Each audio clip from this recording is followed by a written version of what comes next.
د امریکا ولسمشر ډونالډ ټرمپ اعلان وکړ چې د امریکا یوه جنگي بیړۍ د ایران پر لور روانه ده. باور دا دی چې امریکا غواړي اسلامي جمهوریت حیران کړي. د ایران حیرانول یو داسې انتخاب دی چې دا ځل ممکن د الکترومقناطیسي وسلو په کارولو پلی شي. دا وسله د قوي الکترومقناطیسي شاک په رامنځته کولو سره د برېښنايي سیستمونو د ګډوډولو، د برېښنا شبکې له پرې کولو، د رادارونو ړندو کولو او د پوځي او ملکي اړیکو فلج کولو پورې توان لري.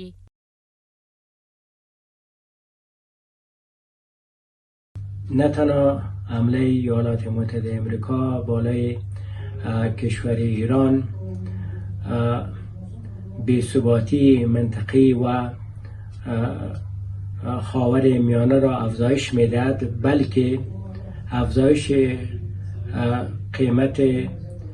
نفت، انرژی و همچنان ناامنی‌های دریایی، تلفات انسانی و افزایش مهاجرت‌ها و همچنان تقویت گروه‌های نیابتی و افراطی بیشتر می‌شود.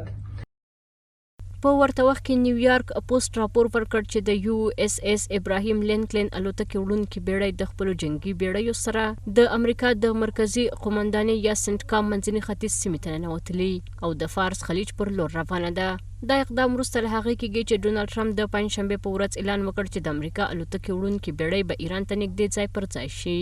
د پوځي اقداماتو پر ایران د امریکا د برید د احتمالي پایلو او د سیمې او منځني ختیځ پر امنیت د هغې د اغېزو په اړه اټکلونه زیات کړي دي. پوځي کارپوهان خبرداری ورکوي چې د الکترومقناطیسي وسلو کارول کولی شي د مستقیم ډزو پرته د یو هېواد حیاتي زیربنا غیر فعاله کړي چې د جګړې معادله به په بېساري ډول بدله کړي.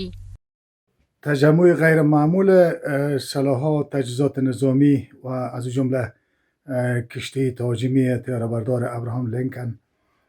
در منطقه و کشتی‌های پشتیبان که همه‌شان کشتی‌های جنگی تهاجمی هستند و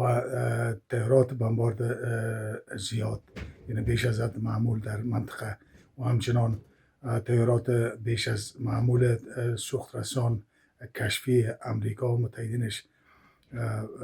حاکی از این مسئله است که ممکن امریکا